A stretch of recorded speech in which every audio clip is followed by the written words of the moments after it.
What if I told you that every single day your emotions are hijacking your potential? Right now, as you listen to this, your brain is operating on autopilot, letting feelings drive decisions that could make or break your future. You get angry and send that message you'll regret. You feel nervous and avoid the conversation that could change your career. You get excited and make the investment that destroys your savings. You're not alone. 99% of people live as emotional slaves, reacting instead of responding. And it's costing them everything. But what if there was a different way? What if you could flip a switch in your brain and operate like the most successful people in the world? CEOs who stay calm under pressure, negotiators who turn conflict into profit, military strategists who make life or death decisions without breaking a sweat. These people aren't emotionless robots. They've simply learned to install what I call the logic engine, a mental system that converts emotional triggers into strategic advantages. Today, you're going to learn how to build your own logic engine.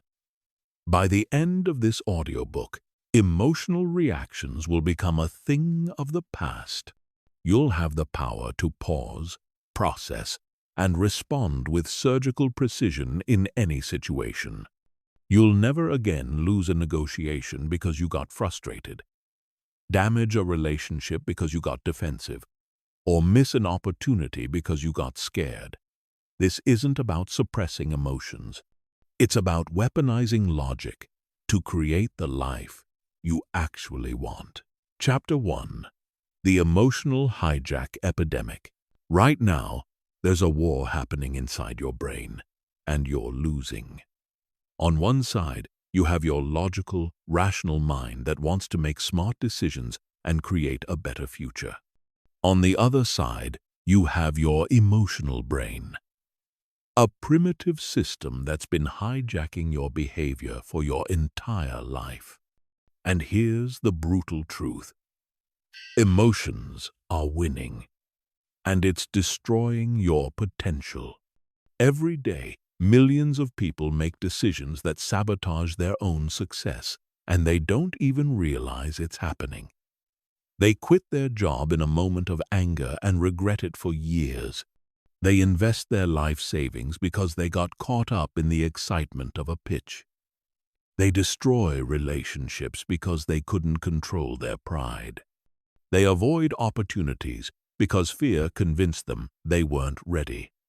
This is the emotional hijack epidemic, and it's the reason why most people never reach their full potential. Your brain wasn't designed for the modern world. The emotional centers that kept your ancestors alive in the wilderness are now sabotaging your success in the boardroom. When your boss criticizes your work, your brain doesn't see constructive feedback. It sees a threat to your survival and floods your system with stress hormones. When someone challenges your opinion, your brain doesn't register intellectual debate. It interprets it as a personal attack and triggers your fight-or-flight response. When you see an investment opportunity, your brain doesn't calculate risk and reward. It gets swept up in greed or paralyzed by fear. This is why smart people make stupid decisions. This is why talented individuals stay stuck in mediocrity. This is why people with all the knowledge in the world still can't execute on their dreams. Knowledge isn't enough. Intelligence isn't enough. You need a system that can override your emotional programming and access the strategic thinking that creates real success. The cost of emotional decision-making is staggering. Consider the career opportunities you've missed because you were too proud to admit you were wrong. Think about the business deals that fell through because you couldn't control your frustration. Remember the relationships you've damaged because you reacted instead of responding. Calculate the money you've lost on investments made in moments of excitement or panic. This isn't just about missed opportunities. This is about a fundamental failure to optimize your life. Most people live in what I call emotional quicksand. The harder they struggle against their reactions, the deeper they sink. They try to suppress their feelings, but suppression only creates more pressure. They try to think positive thoughts, but toxic positivity doesn't address the underlying problem. They try to manage their emotions. But management isn't enough when you're dealing with a system that operates faster than conscious thought. The elite operate differently. They understand that emotions aren't the enemy. They're simply information, but they've learned to process that information through a logical filter before making any decision. They've trained themselves to create space between stimulus and response, to insert strategic thinking into moments of high emotion. They've built what neuroscientists call cognitive flexibility, the ability to shift between different mental frameworks depending on the situation. This isn't about becoming emotionally numb. Emotions provide valuable data about your environment, your relationships, and your goals. Fear can signal real danger. Anger can highlight injustice. Excitement can point toward opportunity. But successful people have learned to receive this emotional data without being controlled by it. They use emotions as input for logical analysis, not as commands for immediate action. The difference between reactive and strategic thinking isn't talent or intelligence. It's training.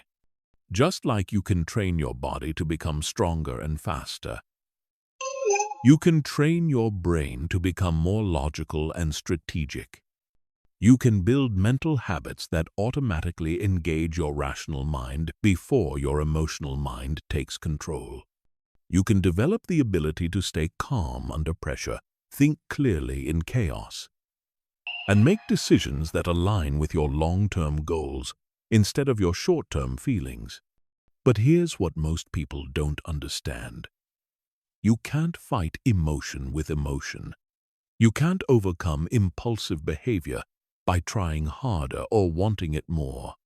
You need a systematic approach that rewires the way your brain processes challenging situations. You need the logic engine. Chapter 2. The logic engine system revealed. The logic engine isn't just a concept. It's a precise mental technology that the most successful people use to convert emotional chaos into strategic clarity. This system operates on a simple but powerful principle.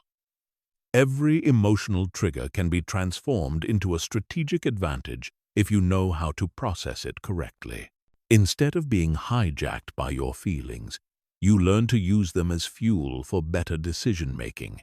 At its core, the logic engine is a 5-stage mental process that automatically engages whenever you encounter a potentially emotional situation. Think of it as installing new software in your brain. Software that runs a diagnostic scan before your emotional operating system can take control. This isn't about suppressing emotions or pretending they don't exist. It's about creating a buffer zone where logic can evaluate the situation and choose the optimal response. Stage 1 is recognition. The ability to identify emotional triggers before they overwhelm your rational thinking. Most people are completely unconscious of their emotional patterns. They get angry, sad, excited, or afraid without even realizing what set them off. But once you develop recognition skills, you create the first and most crucial element of emotional freedom: awareness. You can't change what you can't see. Stage 2 is pause, the discipline to create space between trigger and response. This is where most people fail. They feel the emotion and immediately react. They hear criticism and get defensive. They see an opportunity and jump without thinking. They experience conflict and either attack or retreat. The pause stage teaches you to insert a conscious decision point into what was previously an unconscious process. Stage 3 is analysis, the systematic evaluation of what's really happening beneath the surface of the emotional trigger. Most emotions are based on incomplete information, past experiences, or irrational fears. The analysis stage teaches you to separate facts from feelings, to identify what's actually at stake, and to recognize the real opportunity hidden within every challenging situation. Stage 4 is strategy, the process of determining the optimal response based on logical evaluation rather than emotional impulse. This is where you shift from reactive to proactive thinking. Instead of asking, "How do I feel about this?" you ask, "What's the smartest move here?" Instead of being driven by immediate emotional needs, you're guided by long-term strategic goals. Stage 5 is execution, the ability to implement your strategic decision even when your emotions are pushing you in a different direction. This is where discipline meets strategy. You've identified the trigger, paused to think, analyzed the situation, and chosen the optimal response. Now you must have the courage to act on logic instead of emotion, even when every fiber of your being wants to do something else. But here's what makes the logic engine truly powerful. It doesn't just help you manage emotions in the moment. Over time, it actually rewires your brain to default to strategic thinking. Neuroscience shows us that repeated mental patterns create stronger neural pathways. Every time you successfully use the logic engine, you're making it easier to access the next time. Eventually, strategic thinking becomes your automatic response to challenging situations. The logic engine works because it addresses the root cause of poor decision-making, the gap between emotional impulse and rational evaluation. Most self-help approaches try to fix the symptoms. They tell you to think positive thoughts or use willpower to resist temptation. But the logic engine targets the underlying system that generates those problematic emotions in the first place. This system is based on extensive research from cognitive behavioral therapy, military decision-making protocols, and the strategies used by elite performers in high-pressure environments. Fighter pilots use a version of this system to make life-or-death decisions in seconds. Emergency room doctors use it to stay calm while saving lives. Top negotiators use it to turn hostile situations into profitable agreements. CEOs use it to make billion-dollar decisions without being swayed by market emotions. The beauty of the logic engine is that it scales to any situation. Whether you're dealing with a difficult conversation with your spouse, a challenging negotiation at work, or a major life decision, the same 5-stage process applies. You recognize the emotional trigger, pause to create space, analyze what's really happening, determine the strategic response, and execute with discipline. Most people spend their entire lives being pushed around by their emotions. They make decisions based on how they feel in the moment, not on what will create the best outcomes in the future. They're reactive instead of proactive, emotional instead of strategic. But once you install the logic engine, you join the ranks of people who control their own destiny.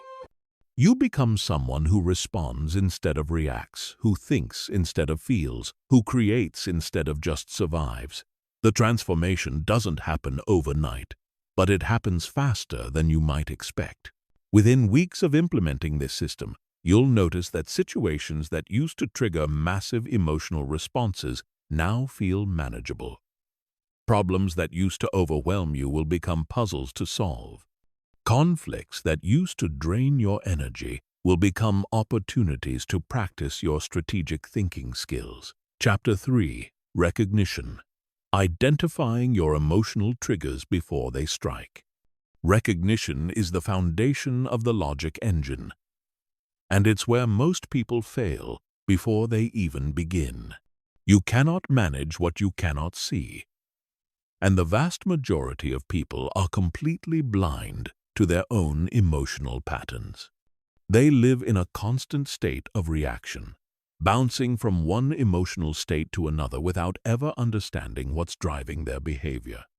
But once you develop true recognition skills, you gain something most people never have: the power to see your emotions coming before they take control. The problem with emotions is that they operate faster than conscious thought. By the time you realize you're angry, defensive, or afraid, your brain has already released a cocktail of chemicals that influence your thinking and behavior. Your heart rate increases, your breathing changes, your muscles tense, and your rational mind gets pushed into the background.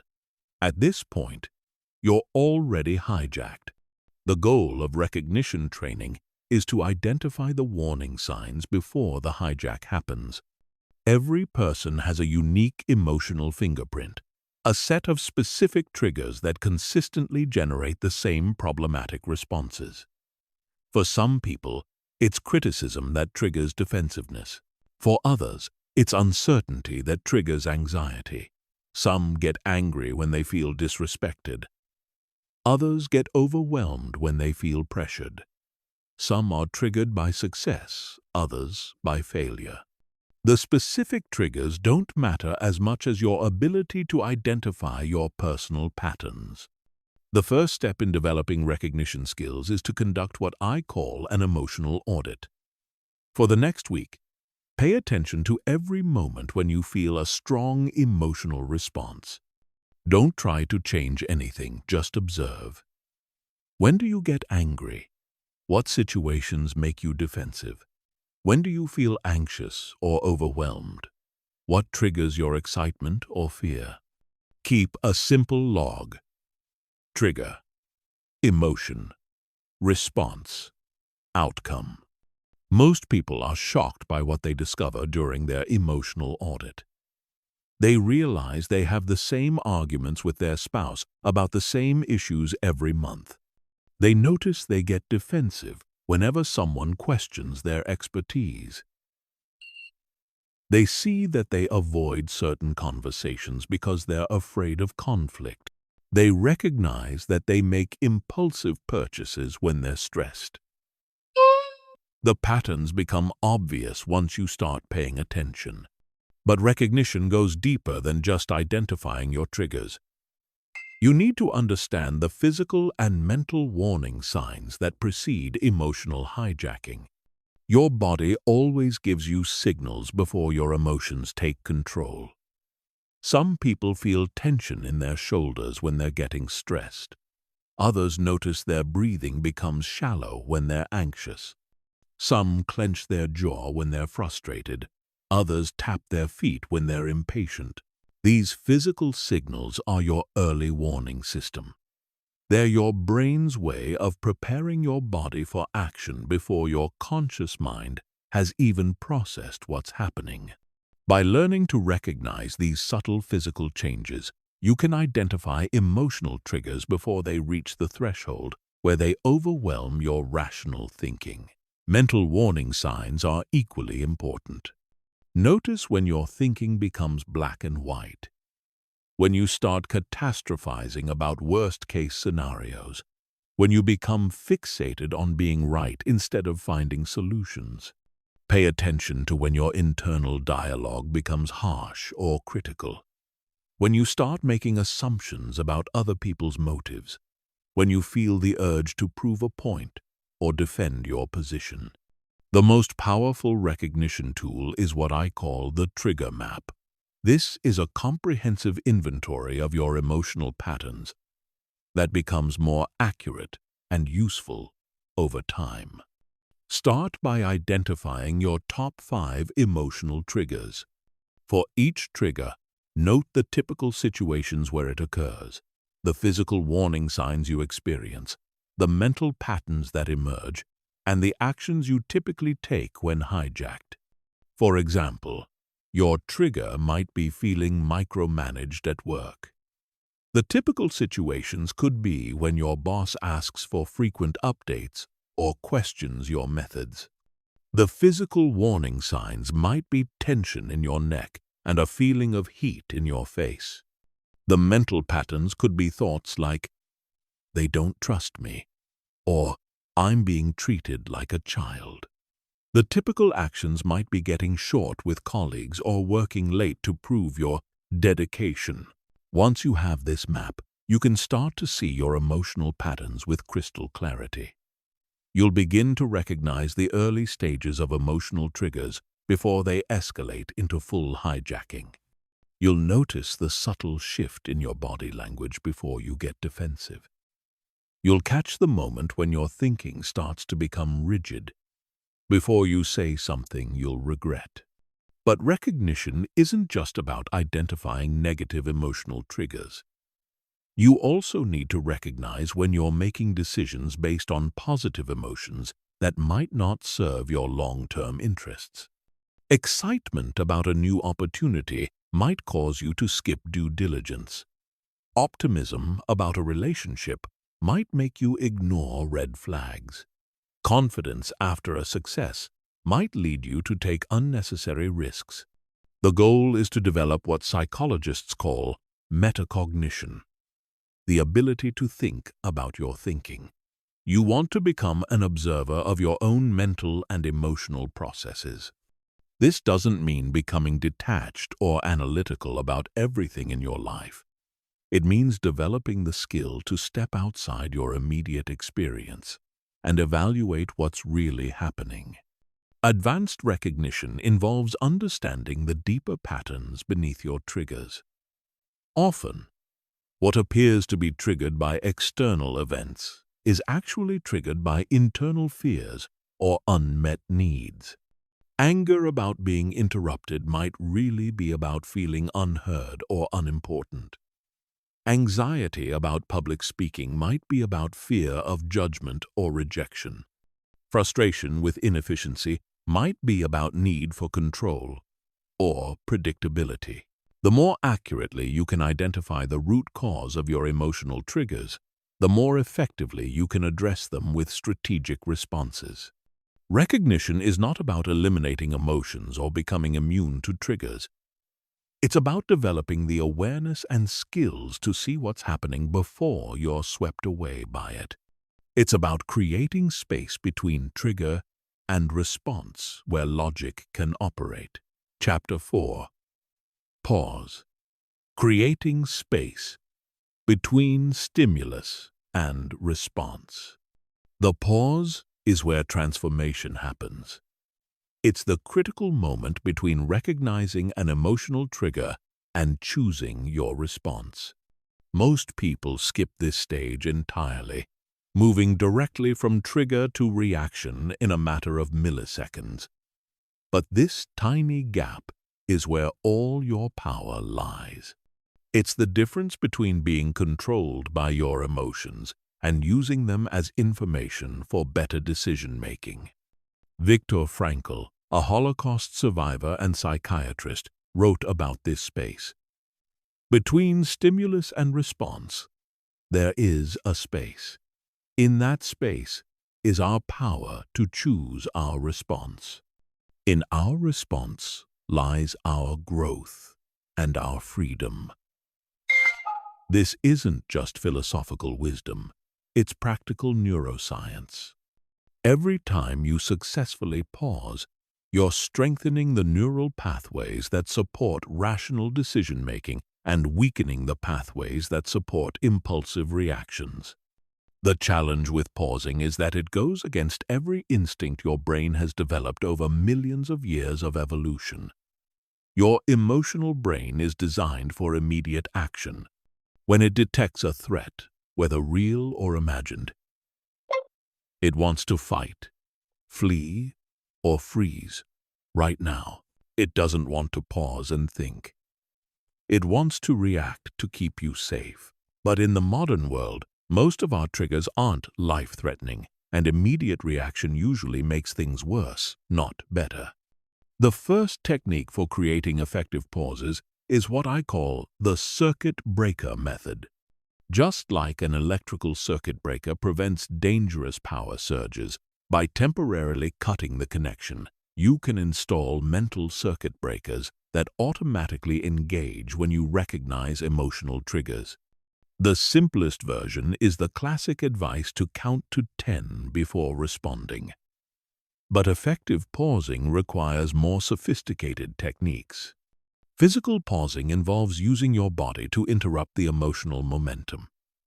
When you feel triggered, take 3 deep breaths, focusing on making your exhale longer than your inhale.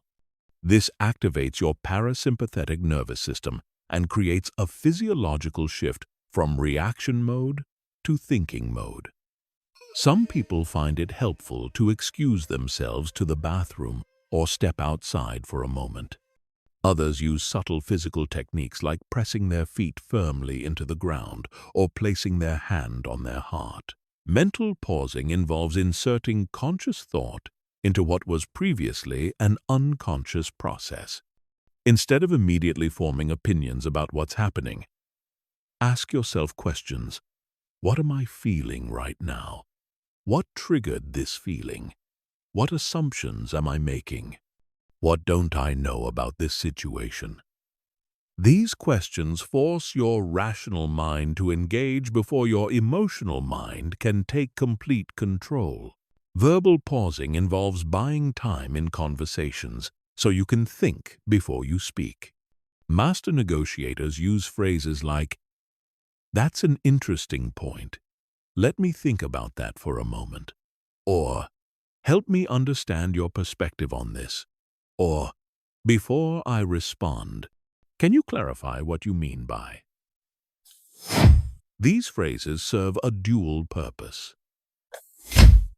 They give you time to engage your logic engine while demonstrating respect for the other person's input. But the most powerful pausing technique is what I call perspective shifting. Instead of experiencing the situation from inside your emotional reaction, mentally step outside the situation and observe it as if you were watching someone else. Ask yourself, if I were advising someone else in this exact situation, what would I tell them to do? This simple shift in perspective often provides instant clarity about the best course of action. The duration of your pause depends on the intensity of the trigger and the importance of the situation. For minor irritations, a 3-second pause might be sufficient. For major decisions or highly charged situations, you might need minutes, hours, or even days. There's no shame in saying, "I need some time to think about this," when facing important decisions. In fact, the ability to delay gratification and resist the pressure for immediate responses is one of the most reliable predictors of success in life. Advanced pausing involves what neuroscientists call cognitive reappraisal, the ability to consciously change your interpretation of events. Instead of automatically labeling situations as threatening, unfair, or overwhelming, you can pause and consider alternative interpretations. Maybe that critical feedback is actually an opportunity to improve. Maybe that unexpected challenge is a chance to demonstrate your capabilities. Maybe that rejection is a redirection towards something better. The goal isn't to become slow or indecisive. The goal is to become thoughtful and strategic. Some situations do require quick decisions, but most of the important decisions in life benefit from at least a moment of strategic thinking. The executives who build successful companies are not the ones who react fastest to market changes. They're the ones who pause long enough to understand what's really happening and then respond with carefully considered strategies. One of the most common obstacles to effective pausing is social pressure. Other people expect immediate responses. They want you to answer their questions, make decisions, or react to their provocations right away. But you always have more time than you think. You can say, "Let me get back to you on that." You can say, "I want to give this the consideration it deserves." You can say, "I need a moment to process this information." Pausing also requires overcoming your own internal pressure for immediate action. Part of you will resist pausing because it feels passive or weak. Your emotional brain will generate thoughts like, "You need to respond right now or you'll lose credibility," or, "If you don't act immediately, you'll miss this opportunity." These thoughts are almost always wrong. In most situations, thoughtful responses are more effective than immediate reactions. The more you practice pausing, the more natural it becomes. Eventually, you develop what I call strategic reflexes, automatic habits that engage your thinking brain before your emotional brain can take control. You start to pause without thinking about pausing. You automatically create space for logic to operate. You become someone who responds thoughtfully instead of reacting impulsively. Chapter 5. Analysis. Separating facts from feelings to see what's really happening. Analysis is where your logic engine transforms from a simple emotional management tool into a sophisticated strategic thinking system. Once you've recognized your triggers and created space to think, you need to systematically evaluate what's actually happening beneath the surface of your emotional reactions. This is where most people make critical errors because they mistake their feelings for facts and their interpretations for reality. Your emotional brain is not designed to give you accurate information about complex situations. It's designed to keep you alive by making fast decisions based on incomplete information. When your ancestor heard rustling in the bushes, their emotional brain didn't pause to analyze whether it was a predator or just the wind. It triggered immediate action to get to safety. This system kept humans alive for millions of years, but it's terrible at helping you navigate modern challenges like workplace politics, relationship conflicts. The first step in effective analysis is learning to distinguish between facts and interpretations.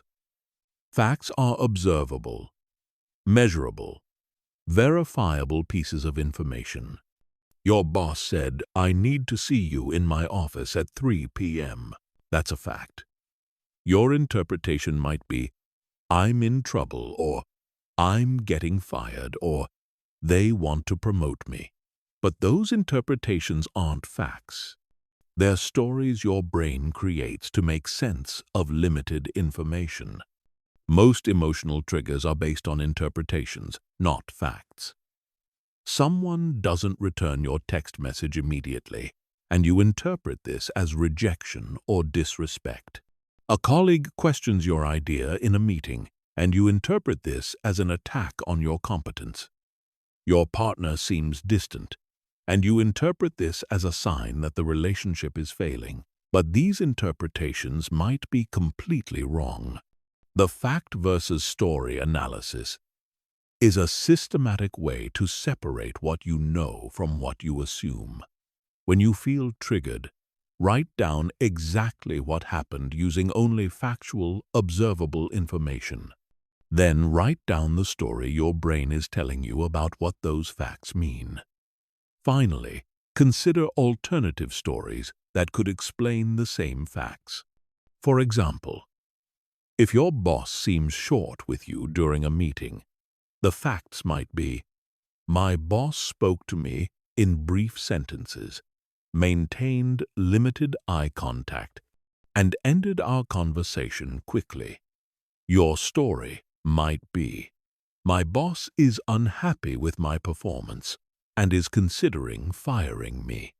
Alternative stories could include, My boss is stressed about a deadline. My boss just received difficult news. My boss is focused on preparing for another meeting. Or, my boss is dealing with personal issues. The goal isn't to convince yourself that negative interpretations are always wrong. Sometimes your initial interpretation is accurate. The goal is to avoid making important decisions based on assumptions that might be incorrect. By identifying multiple possible explanations for the same set of facts, you can choose responses that work, regardless of which interpretation turns out to be true.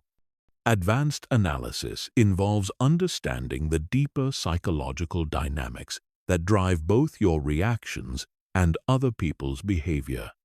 Most conflicts, for example, are not really about the surface issue that triggered them. They're about underlying needs, fears, or values that aren't being addressed.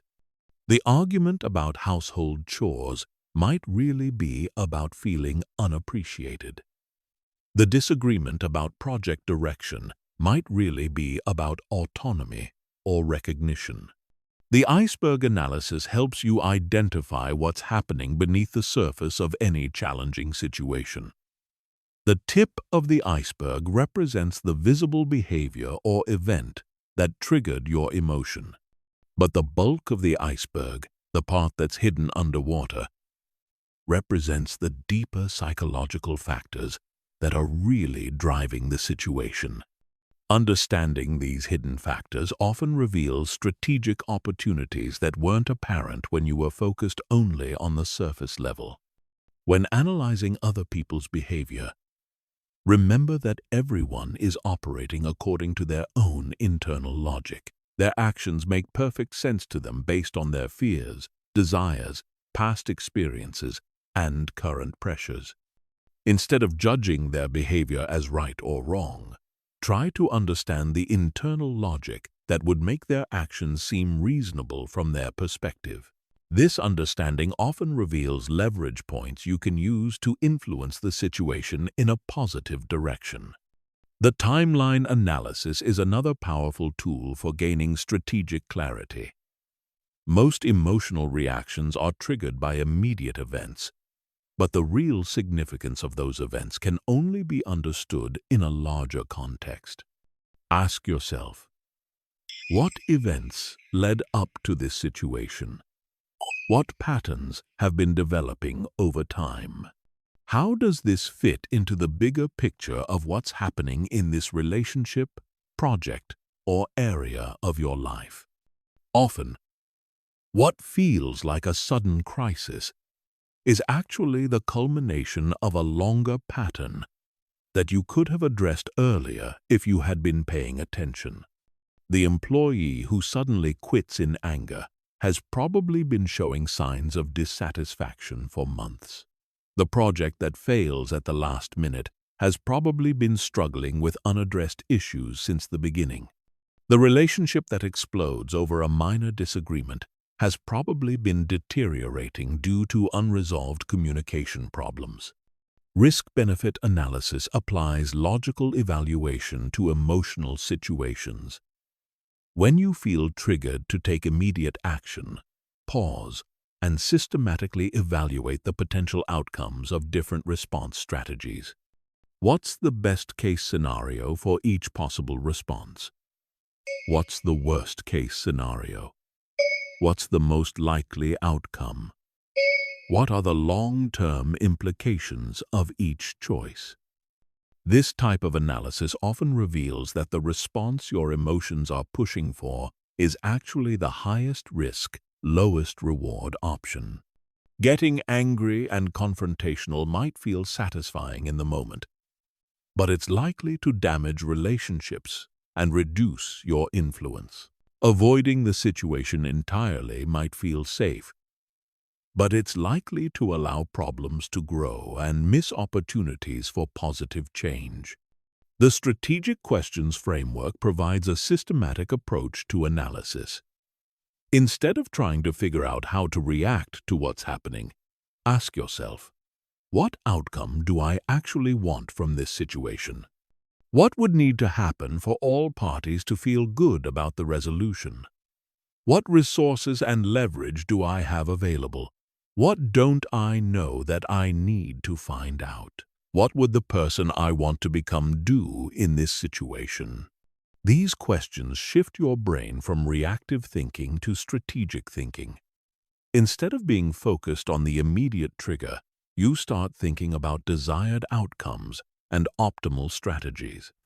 This shift in focus often reveals opportunities and solutions that weren't visible when you were caught up in the emotional aspects of the situation.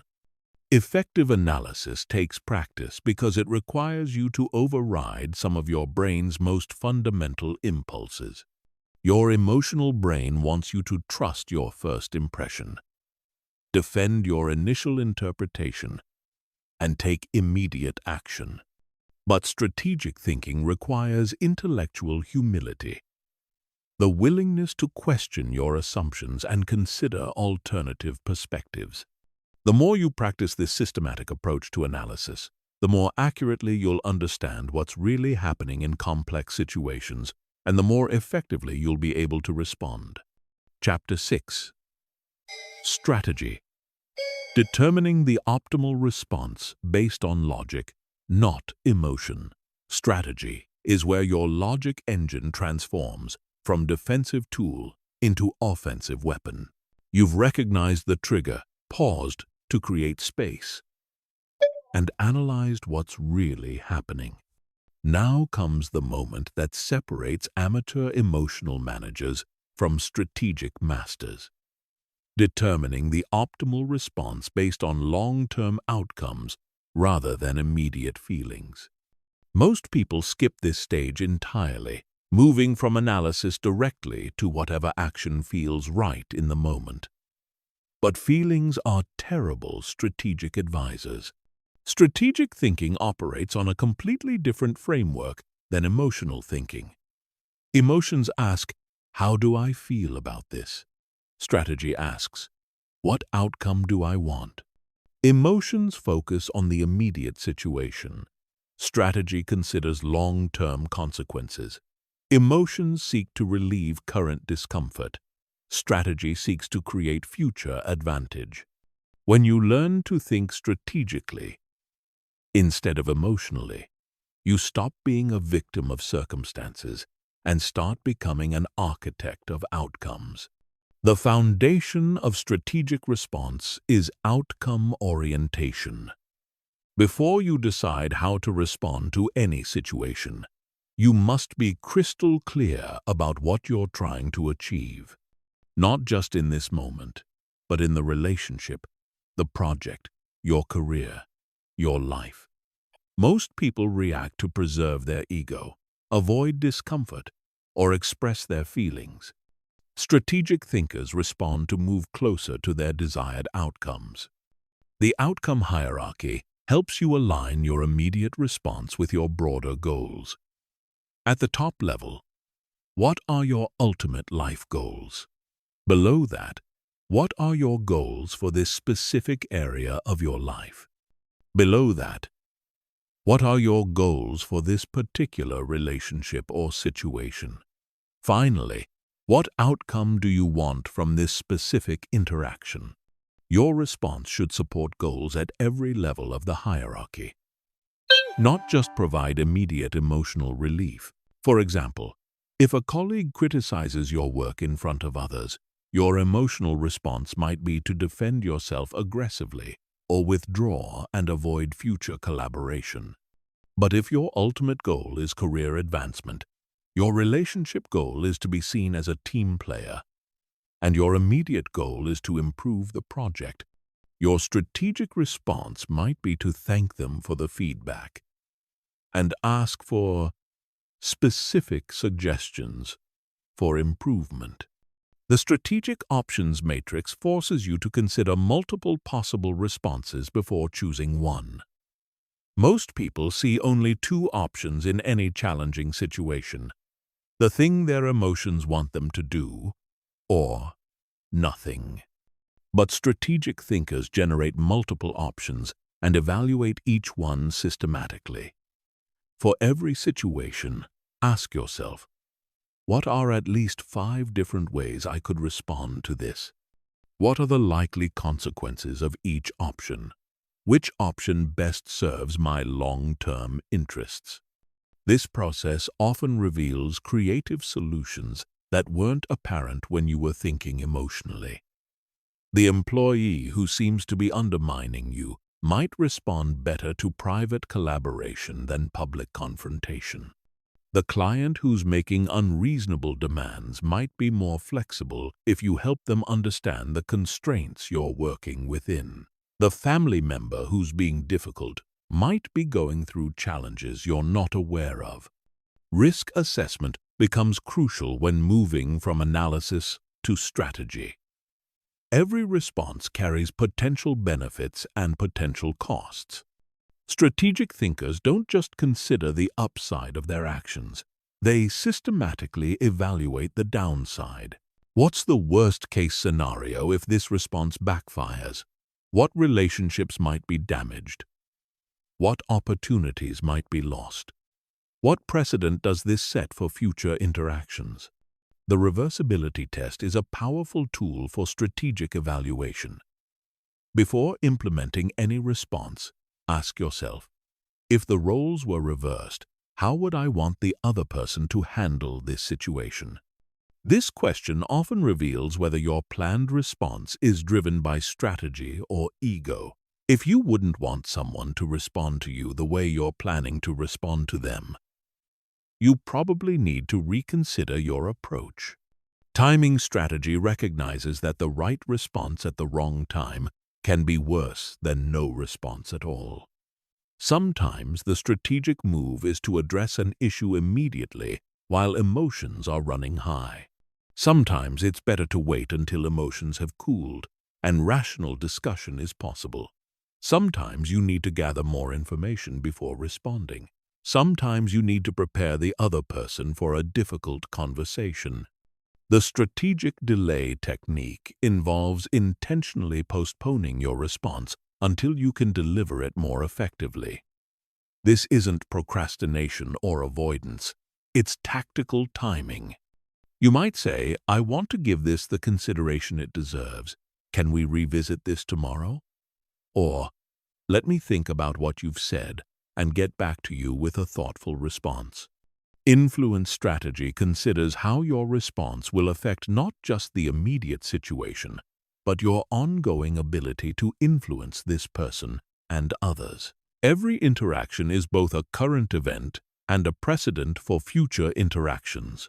How you handle this conflict will influence how people approach you with future conflicts. How you respond to this opportunity will influence what opportunities people bring to you in the future. The reputation impact analysis asks, how will this response affect how others see me? Will it increase or decrease my credibility? Will it make people more or less likely to trust me with important responsibilities? Will it enhance or damage my reputation for being reasonable, reliable, and strategic? Your response should strengthen your position for future interactions, not just address the current situation. Strategic thinking also involves considering the systemic effects of your response. How will your actions influence the broader culture or dynamic of your team, organization, or family? If everyone responded the way you're planning to respond, would that create a positive or negative environment? Your individual choices contribute to larger patterns, and strategic thinkers consider their role in shaping those patterns. The 3-level strategy framework evaluates every response on immediate, intermediate, and long-term impact. How will this response affect the situation in the next hour? How will it affect things in the next month? How will it affect your relationship and reputation over the next year? The most strategic responses create positive outcomes at all 3 time horizons. Advanced strategic thinking involves game theory, understanding how your response will influence the other person's future behavior. If you respond aggressively, will that escalate or de-escalate future conflicts? If you accommodate their request, will that encourage reasonable future requests or unreasonable demands?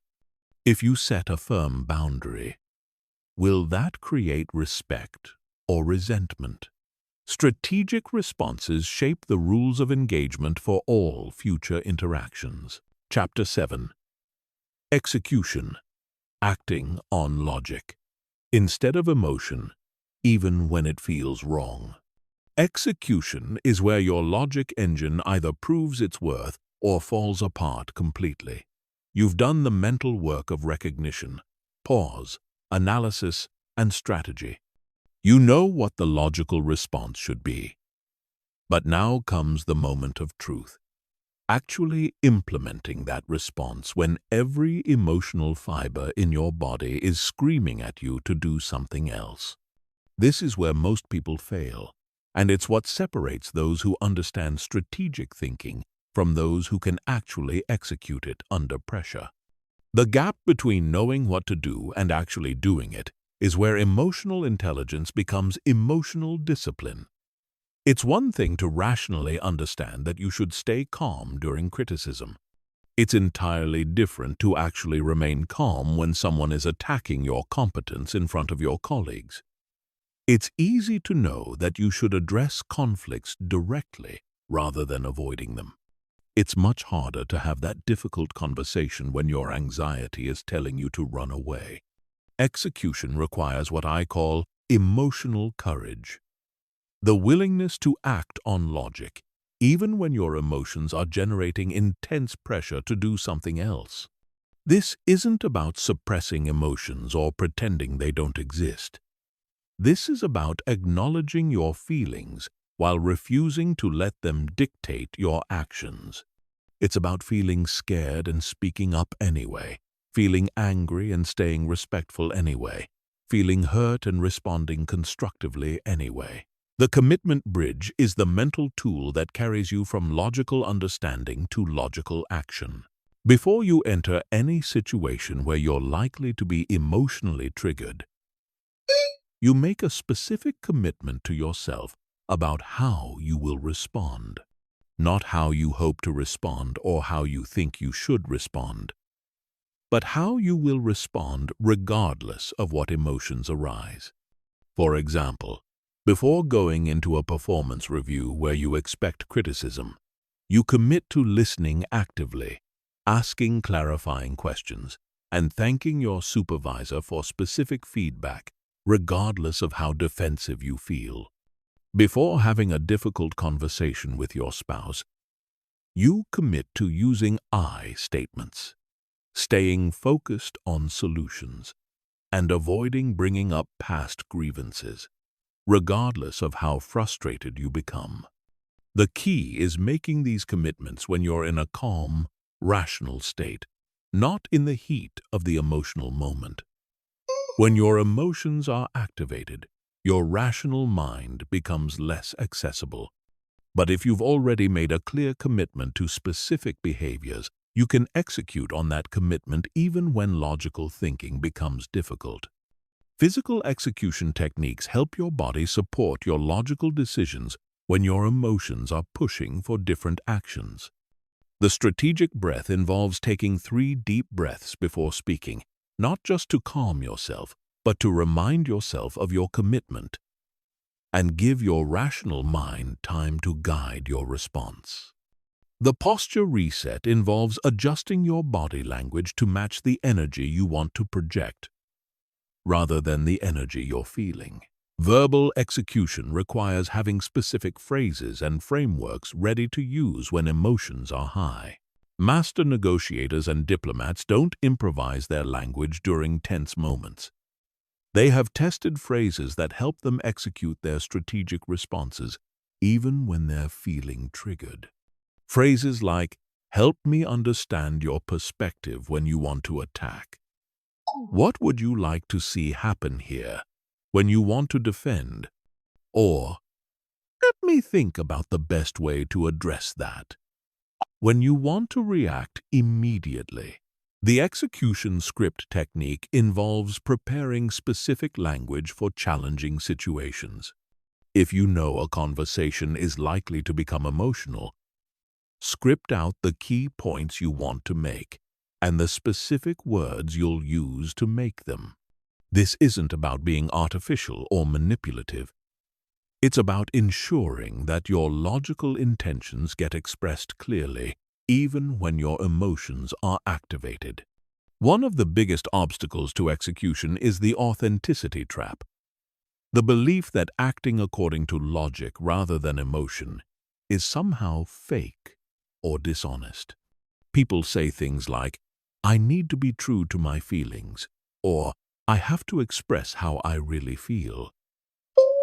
But this thinking confuses authenticity with impulsiveness. Your logical response is just as authentic as your emotional response, often more so because it reflects your deeper values and long-term commitments. True authenticity involves acting in alignment with your highest values and best judgment, not your immediate emotional impulses. The person who stays calm during criticism isn't being fake, they're being professional. The person who responds to anger with curiosity isn't being dishonest, they're being strategic. The person who addresses conflict directly despite feeling anxious isn't being inauthentic, they're being courageous. The execution accountability system helps you follow through on your logical commitments even when emotional pressure mounts. This involves identifying specific people who will hold you accountable for executing your strategic responses rather than defaulting to emotional reactions. Share your commitments with trusted advisors and ask them to check in on how you're following through. Recovery execution deals with what happens when you fail to execute your logical response and default to emotional reaction instead. This will happen especially when you're first building these skills. The key is not to use one failure as evidence that the system doesn't work, but to treat it as valuable feedback about where your execution needs to be strengthened. The after-action review involves analyzing what happened when you failed to execute your logical response. What specific moment did you abandon your strategy and default to emotion? What was the trigger that overwhelmed your rational mind? What would you do differently next time? How can you strengthen your commitment or modify your approach to make successful execution more likely? Progressive execution involves gradually increasing the difficulty of situations where you practice acting on logic instead of emotion. Start with low-stakes situations where the emotional triggers are mild and the consequences of failure are minimal. As you build confidence and skill in executing logical responses, gradually tackle more challenging situations with higher emotional intensity and greater consequences. The execution momentum principle recognizes that successful execution builds on itself. Every time you successfully act on logic instead of emotion, you strengthen your capacity to do it again. You prove to yourself that you can override emotional impulses when necessary. You build confidence in your ability to execute strategic responses under pressure. Each successful execution makes the next one easier and more natural. But execution also requires accepting that it will never feel completely natural. There will always be a part of you that wants to react emotionally rather than respond strategically. The goal isn't to eliminate that tension, but to develop the discipline to act on logic despite the tension. Elite performers in every field deal with this same dynamic.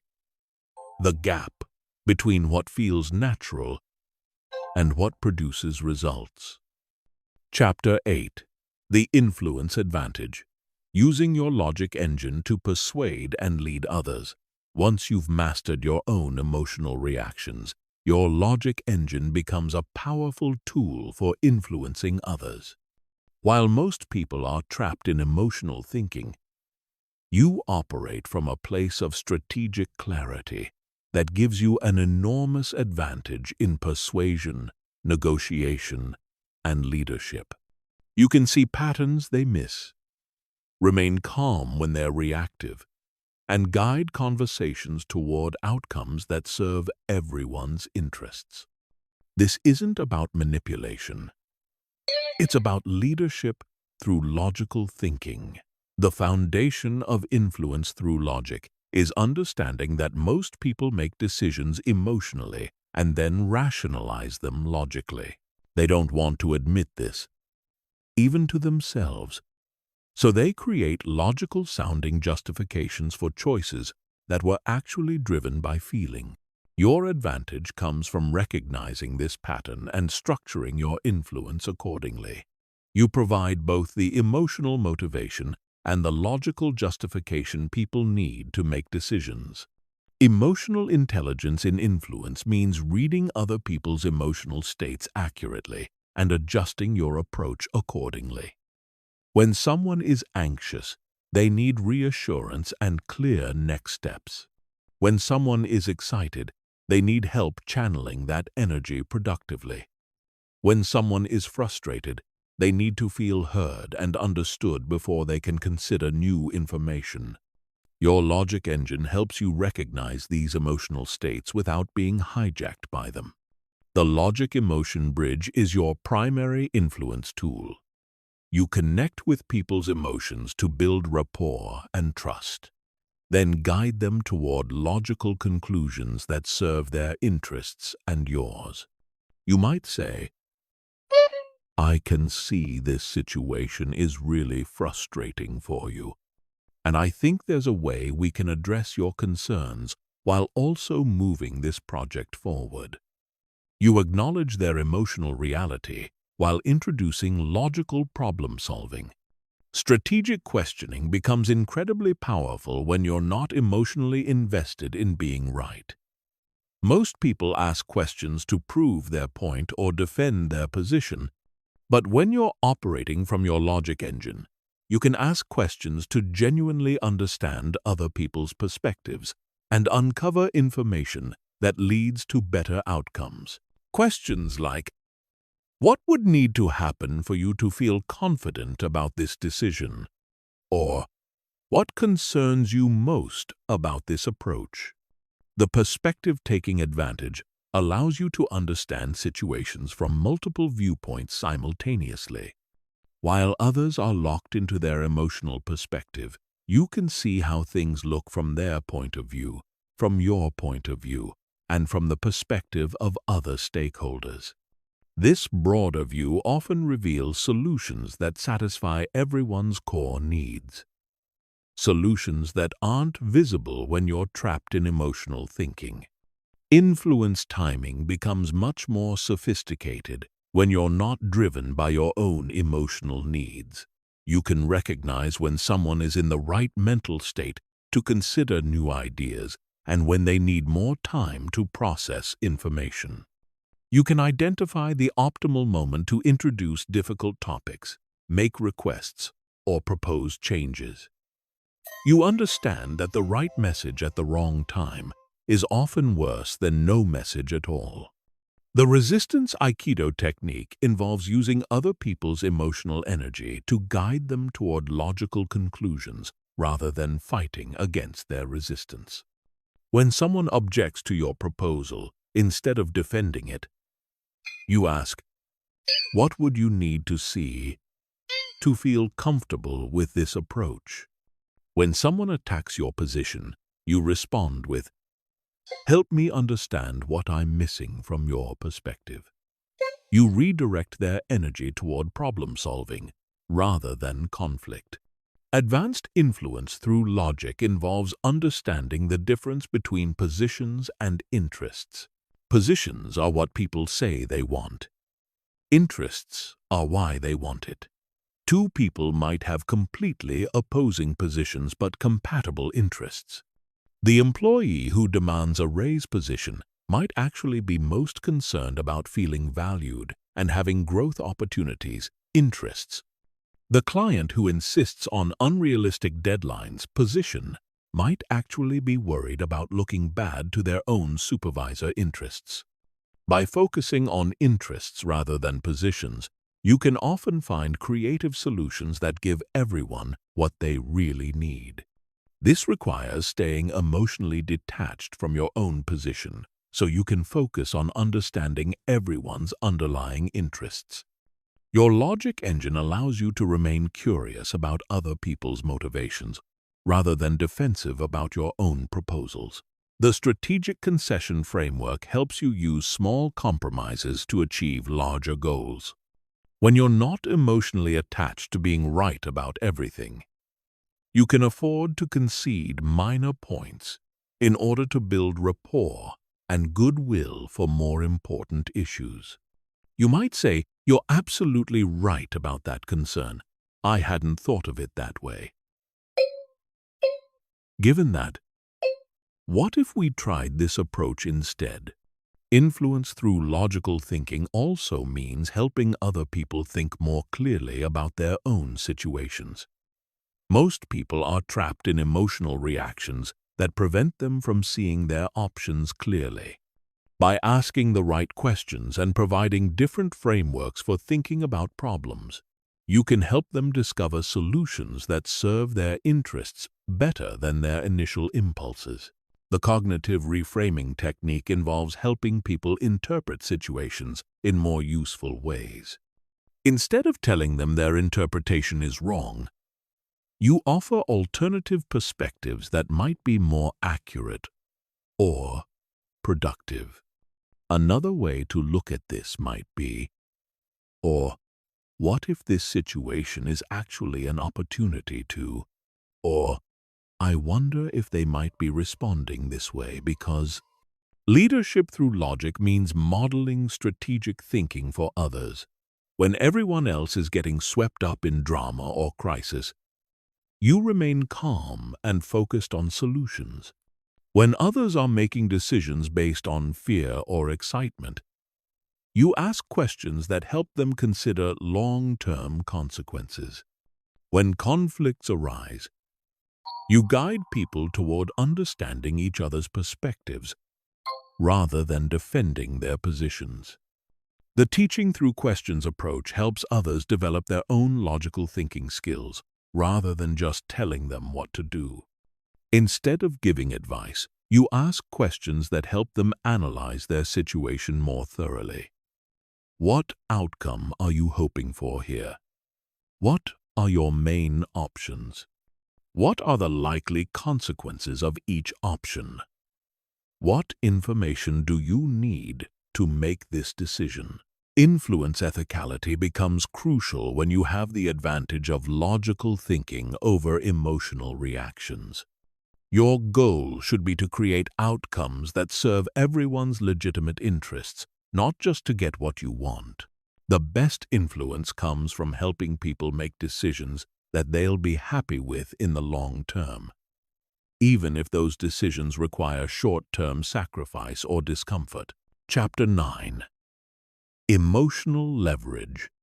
Turning your biggest triggers into your greatest strategic assets. The ultimate mastery of the logic engine isn't just managing your emotional triggers. It's transforming them into strategic advantages. Every trigger that once hijacked your thinking can become a source of valuable information and motivation. Every situation that used to make you reactive can become an opportunity to demonstrate your strategic thinking skills. This isn't about suppressing emotions or pretending they don't matter. This is about weaponizing your emotional sensitivity for strategic success. Most people see emotional triggers as weaknesses to overcome.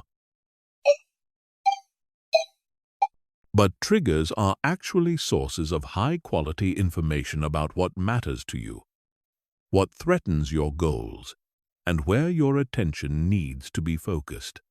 When you learn to interpret triggers correctly, they become early warning systems that help you identify opportunities and threats before others even notice them. The trigger-to-signal conversion process begins with understanding what your specific triggers are really telling you. Anger often signals that something you value is being threatened or that an injustice needs to be addressed. Anxiety often signals that you need more information or better preparation before moving forward. Frustration often signals that current approaches aren't working and new strategies are needed. Fear often signals that you're approaching something important that could significantly impact your future. Instead of trying to eliminate these emotional responses, you learn to translate them into strategic intelligence. The person who gets angry when they see inefficiency can become exceptionally good at optimizing systems. The person who gets anxious about uncertainty can become excellent at risk assessment and contingency planning. The person who gets frustrated with poor communication can become a master at creating clarity and alignment. The strategic sensitivity framework helps you identify how your emotional patterns can serve your goals. What situations consistently trigger strong emotions in you? What values or concerns do those triggers reveal? How could that sensitivity become a source of competitive advantage? How could you leverage that emotional intelligence to create better outcomes for yourself and others? For example, if you're consistently triggered by being excluded from important conversations, that sensitivity can help you become exceptionally skilled at building inclusive environments and ensuring all stakeholders are properly engaged. If you're triggered by unclear expectations, you can become a master at creating clarity and setting proper expectations in every situation you influence. Emotional fuel conversion involves using the energy from your triggers to power productive action instead of destructive reactions. Anger can fuel determination and persistence when channeled strategically. Anxiety can fuel thorough preparation and attention to detail. Frustration can fuel innovation and creative problem-solving. Fear can fuel careful analysis and strategic thinking. The key is learning to feel the emotional energy without being controlled by it. You can be angry and strategic simultaneously. You can be anxious and proactive at the same time. You can be frustrated and constructive in the same moment. You can be afraid and courageous together. The emotion provides the energy. The logic engine provides the direction. Trigger prediction becomes a powerful planning tool once you understand your patterns.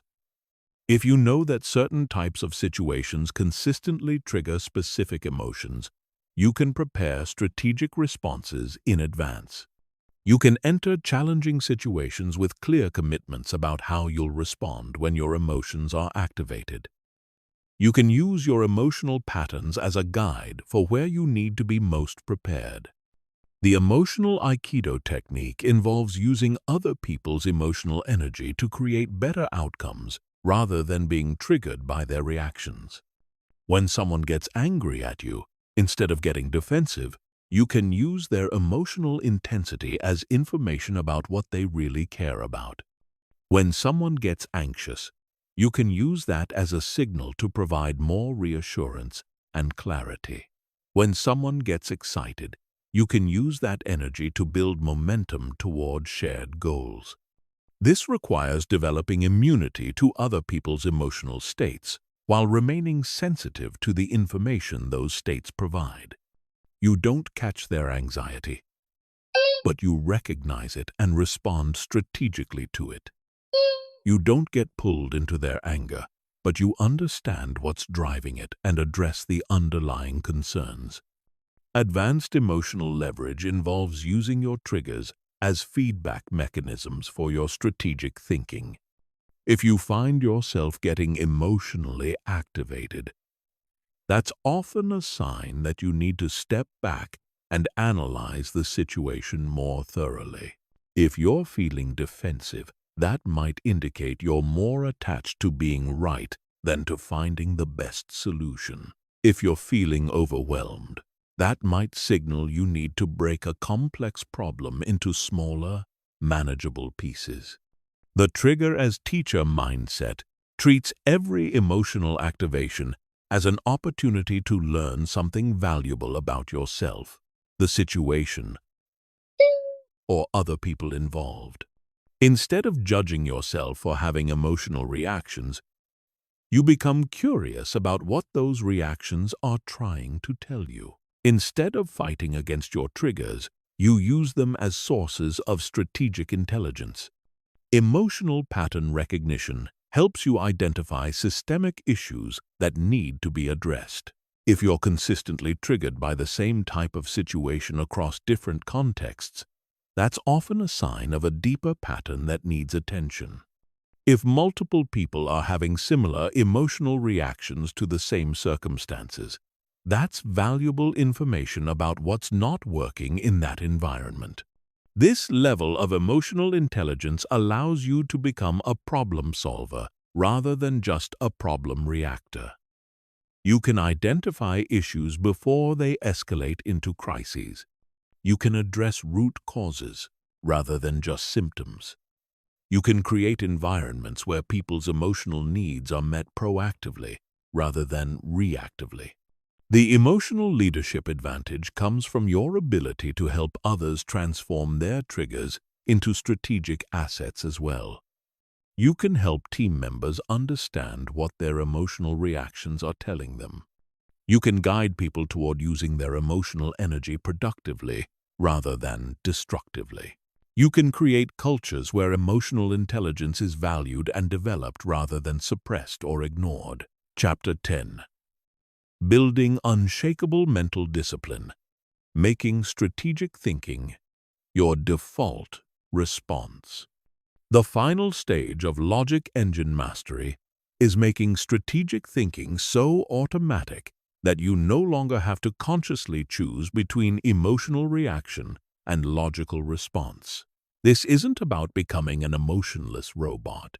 This is about developing such strong mental discipline that your default response to any challenging situation is to engage your strategic thinking before your emotional reactions can take control.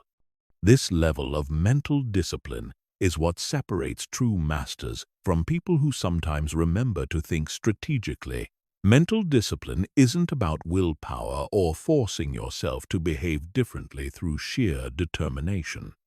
Those approaches fail because they require constant conscious effort, and conscious effort gets depleted throughout the day. True mental discipline comes from building automatic habits that engage your logic engine without requiring conscious decision-making. You want strategic thinking to become as automatic as breathing. The systematic desensitization approach involves gradually exposing yourself to increasingly challenging emotional triggers while practicing your logic engine responses. Start with low-intensity situations where you can easily maintain strategic thinking. As you build confidence and skill, progressively tackle more emotionally challenging situations.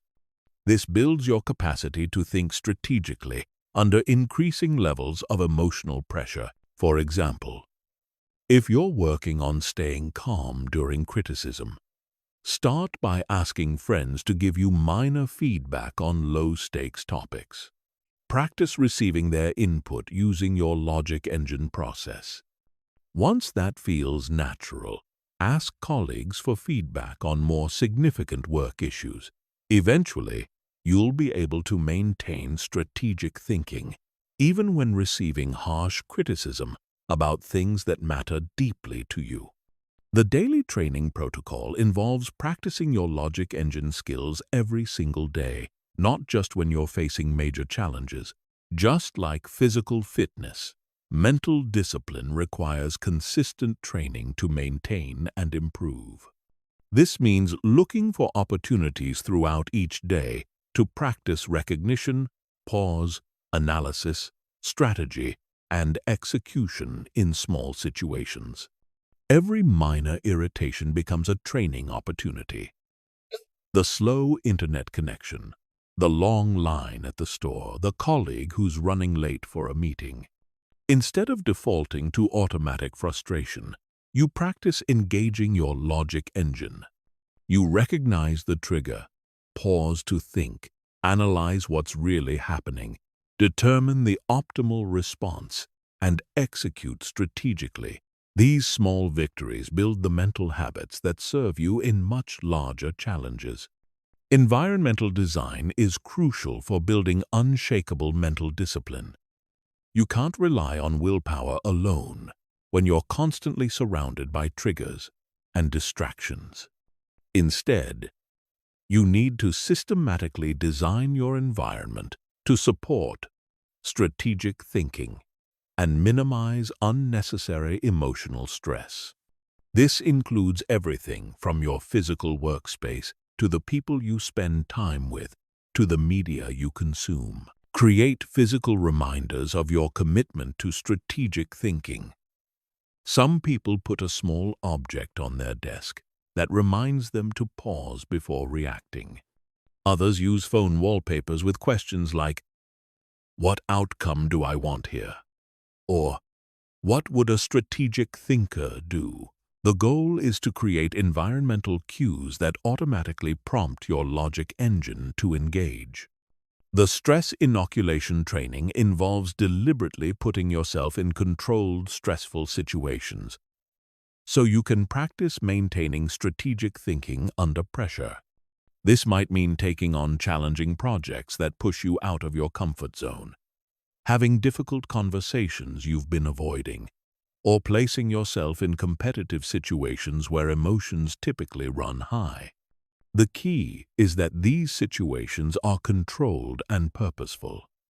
You're not seeking stress for its own sake, but using it as a training ground for developing unshakable mental discipline.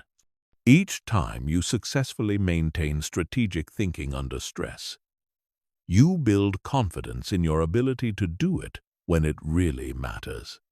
Mental discipline also requires developing what I call strategic reflexes, automatic response patterns that engage when you encounter common triggers. Just like a martial artist develops reflexes that activate during conflict, you can develop reflexes that automatically activate your logic engine during emotional challenges. For instance, when someone criticizes you, your strategic reflex might be to automatically ask, "What can I learn from this feedback?" When you feel overwhelmed by a complex problem, your strategic reflex might be to automatically break it down into smaller components. When you feel angry about a situation, your strategic reflex might be to automatically ask, "What outcome do I want here, and what's the best way to achieve it?" The compound effect principle recognizes that small improvements in mental discipline compound over time into dramatic increases in your strategic thinking capabilities. Each time you choose strategic response over emotional reaction, you're not just handling that situation better, you're building mental pathways that make strategic thinking easier in the future. This is why consistency matters more than perfection. It's better to apply your logic engine imperfectly every day than to apply it perfectly once a week. The goal is to make strategic thinking so habitual that it becomes your natural response to challenging situations. Recovery protocols are essential for maintaining mental discipline over the long term. You will occasionally fail to engage your logic engine and default to emotional reactions instead. The key is not to use these failures as evidence that the system doesn't work, but to treat them as valuable learning opportunities that help you refine your approach. The after-failure analysis involves examining what led to the breakdown in your mental discipline. Were you tired, stressed, or dealing with too many challenges simultaneously? Did you encounter a trigger you hadn't prepared for? Did you skip part of your daily training protocol? Understanding the conditions that lead to failure helps you strengthen your systems and prevent similar breakdowns in the future. Advanced mental discipline involves developing what I call meta-strategic awareness. the ability to monitor your own strategic thinking processes and adjust them in real time. You become aware not just of your emotional triggers, but of when your strategic thinking is becoming less effective. You notice when you're starting to rationalize emotional decisions instead of making truly logical choices. This level of self-awareness allows you to catch mental discipline breakdowns before they become complete failures. You recognize when your logic engine is starting to malfunction and take corrective action. You might need more sleep, less stress, better preparation, or simply a reminder to slow down and think more carefully. The ultimate goal of building unshakable mental discipline is to reach a state where strategic thinking becomes effortless. You no longer have to fight against emotional impulses because logical analysis has become your automatic first response. You no longer have to force yourself to pause and think because pausing has become natural. You no longer have to remember to consider long-term consequences because strategic thinking has become your default mental operating system. At this level, you join the ranks of people who seem to naturally handle any challenge with calm confidence. People start asking you how you stay so composed under pressure, how you always know what to say in difficult situations, how you make such consistently good decisions. The answer isn't that you're naturally gifted or emotionally detached. The answer is that you've built unshakable mental discipline that makes strategic thinking your automatic response to any situation. Chapter 11. Real-world logic engine applications. Mastering high-stakes situations. The true test of your logic engine isn't how well it works during calm moments of reflection, but how effectively you can deploy it during the most challenging, high-pressure situations of your life. These are the moments when everything is on the line. Crucial negotiations that determine your career trajectory. Relationship conflicts that could end marriages. Investment decisions that could make or break your financial future. Leadership challenges that test everything you believe about yourself. In high-stakes career situations, your logic engine becomes the difference between advancement and stagnation. Consider the moment when your boss publicly disagrees with your proposal in front of senior leadership. Your emotional brain screams at you to defend your position aggressively or retreat in embarrassment. But your logic engine recognizes this as an opportunity to demonstrate strategic thinking under pressure. You pause, acknowledge their concern, ask clarifying questions, and collaborate on finding a solution that addresses everyone's objectives. Instead of damaging your reputation, you enhance it by showing that you can handle criticism professionally and focus on outcomes rather than ego. The negotiation advantage becomes overwhelming when you're operating from strategic logic, while others are trapped in emotional reactions. Most people negotiate from positions of fear, greed, or pride. They get attached to specific outcomes and lose sight of their underlying interests. They take disagreements personally and waste energy on being right instead of finding solutions. But when you're running your logic engine, you can see opportunities they miss, remain calm when they're reactive, and guide conversations toward mutually beneficial outcomes. In salary negotiations, while others get nervous and accept the first offer or get aggressive and damage relationships, you can systematically analyze what both parties actually need. You research market rates, understand the company's constraints, identify your unique value proposition, and present solutions that serve everyone's interests. You don't just ask for more money. You demonstrate why investing in you creates value that exceeds the cost. Relationship mastery through strategic thinking transforms how you handle the most emotionally charged situations in personal life. When your partner is angry about something that seems trivial to you, your emotional brain wants to dismiss their feelings or defend your actions. But your logic engine recognizes that their reaction contains valuable information about unmet needs or deeper relationship dynamics. Instead of fighting about the surface issue, you use strategic questioning to understand what's really happening and address the underlying concerns. The conflict resolution advantage comes from your ability to stay focused on solutions while others get trapped in blame and defensiveness. You can acknowledge emotions without being controlled by them, separate people from problems, and guide conversations toward outcomes that strengthen relationships rather than damage them. You become someone others turn to when they need help navigating difficult situations because they know you can think clearly when emotions are running high. Investment and financial decision-making becomes dramatically more effective when you're not swayed by fear and greed.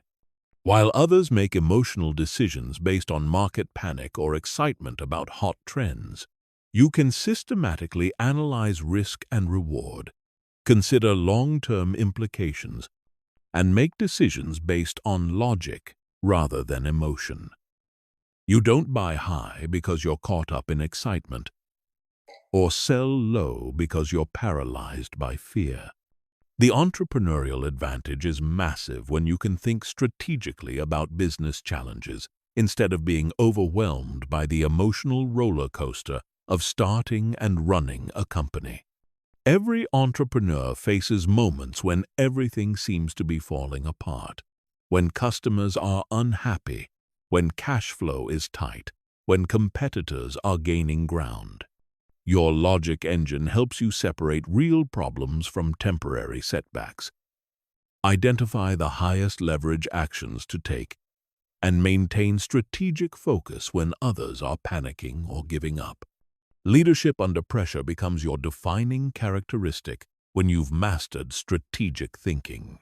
During organizational crises, while others are caught up in drama and finger-pointing, you can assess what's really happening, identify root causes, develop solutions, and guide your team toward productive action.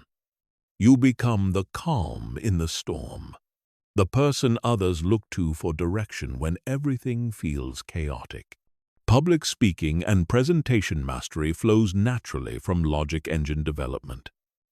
Instead of being paralyzed by anxiety about how others might judge you, you can focus on delivering value to your audience. Instead of getting defensive when people ask challenging questions, you can use those questions as opportunities to demonstrate your expertise and build credibility. Your strategic thinking helps you adapt your message in real time based on audience reactions and guide conversations toward your desired outcomes. Crisis management becomes one of your core competencies because you can think clearly when others are overwhelmed by stress and uncertainty.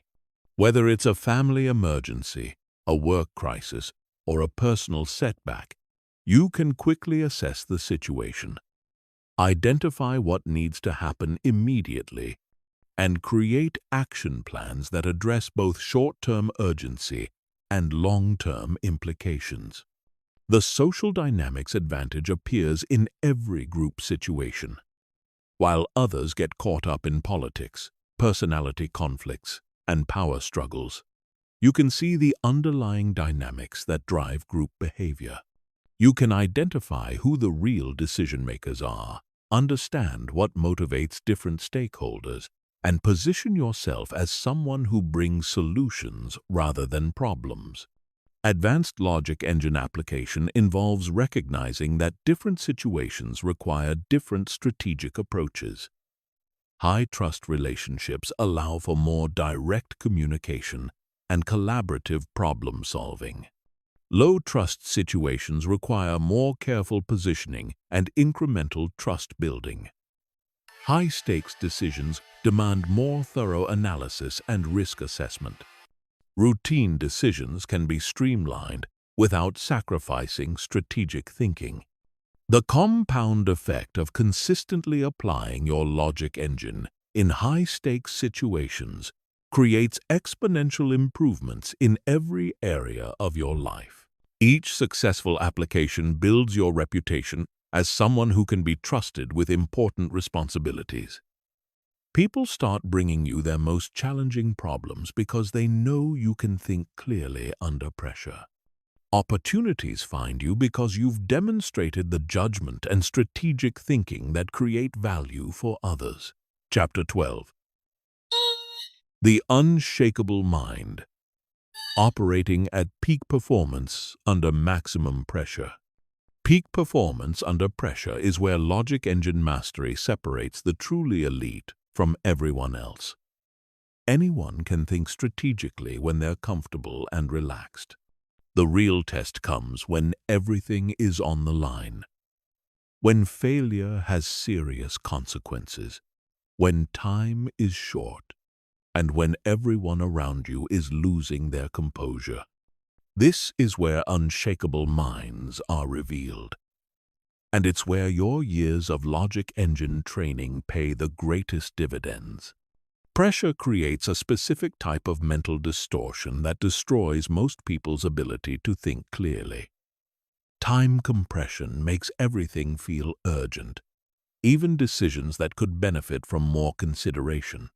Stakes amplification makes small mistakes feel like catastrophic failures. Social pressure makes you more concerned about how others perceive your actions than about choosing the optimal strategy.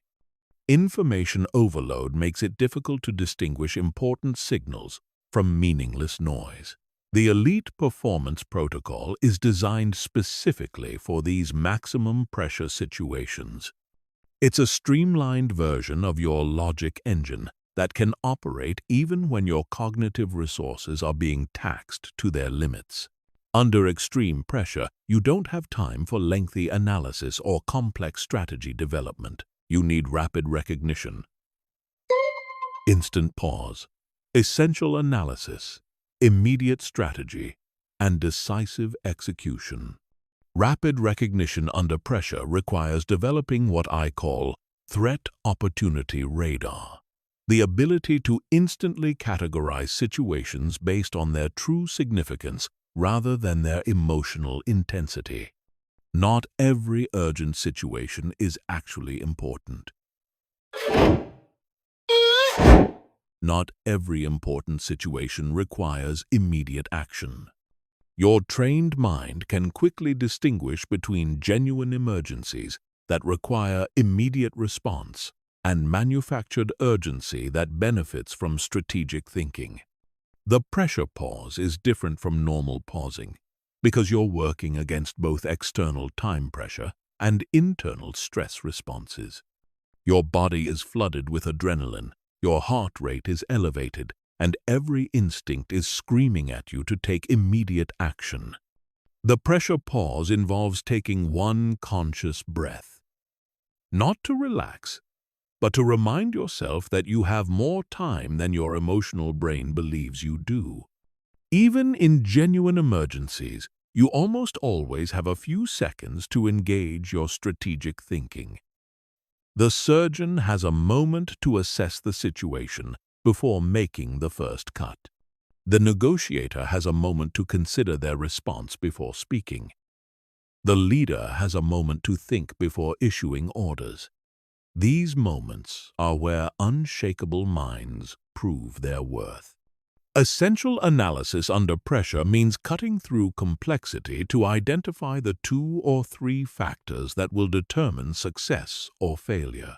You don't have time to analyze every variable, but you do have time to identify what really matters. What's the worst-case scenario if this goes wrong? What's the minimum viable success? What's the highest leverage action I can take right now? These questions help you focus on what's essential when everything feels critical.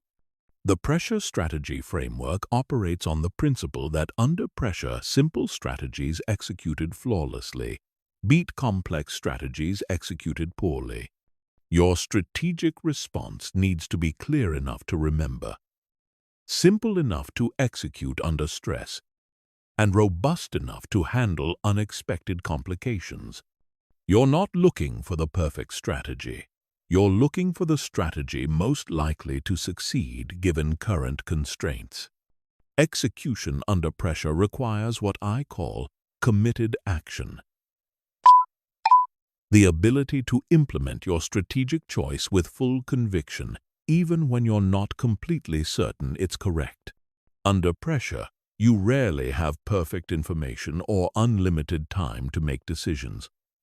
You have to act on incomplete analysis while maintaining the discipline to execute your strategy consistently. The mental fortress technique helps you maintain strategic thinking even when external pressure is designed to break your composure. This might be a hostile negotiation where the other party is trying to intimidate you. A performance review where you're being criticized unfairly, or a crisis where everyone is looking to you for leadership while panicking themselves. Your mental fortress is built on the foundation that your self-worth and strategic thinking ability are not dependent on external validation or immediate outcomes. You can remain calm and focused even when others are trying to make you reactive. You can think clearly even when surrounded by chaos. You can make strategic decisions even when facing criticism or pressure to conform to others' emotional reactions. Advanced pressure management involves understanding that some of your best strategic thinking happens under appropriate levels of stress. Elite performers across all fields understand that pressure can enhance focus, creativity, and decision-making when you're properly trained to handle it. The goal isn't to eliminate pressure, but to channel it productively. The pressure-to-performance conversion happens when you reframe pressure situations as opportunities to demonstrate your capabilities rather than threats to your well-being. Instead of thinking, "I can't afford to mess this up," you think, "This is my chance to show what I can do when it matters." Instead of focusing on potential failure, you focus on potential success and the strategies most likely to achieve it. Sustained performance under pressure requires managing your energy and attention strategically. You can't maintain maximum intensity indefinitely without burning out or making mistakes due to fatigue. Elite performers develop rhythms that allow them to peak when it matters most, while recovering when possible. The recovery in motion technique allows you to restore your mental clarity even while continuing to operate in high-pressure environments. This might involve taking strategic breaks to reassess your approach, delegating responsibilities that don't require your unique capabilities, or temporarily stepping back from reactive decision-making to engage in more systematic planning.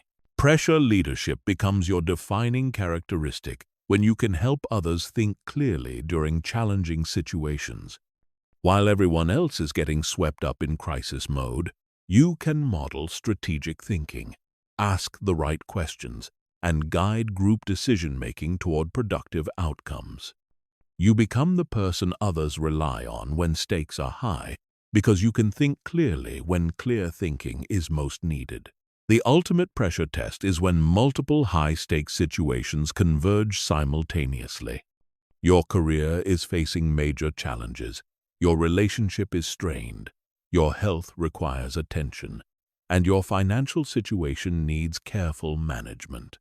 This is where unshakable minds prove their worth by applying strategic thinking across multiple domains without being overwhelmed by the cumulative pressure. Chapter 13. Building Logic Engine Systems. Creating environments that support strategic thinking. Individual mastery of the logic engine is powerful, but systemic mastery creates exponential advantages. When you build systems, cultures, and environments that support strategic thinking, You multiply your impact far beyond what you could achieve through personal discipline alone. This is how you transform not just your own decision-making, but the decision-making of everyone around you. This is how you create lasting change that extends beyond your direct involvement. Environmental design for strategic thinking starts with the recognition that your physical and social environment profoundly influences your mental state and decision-making quality. Chaotic environments promote reactive thinking.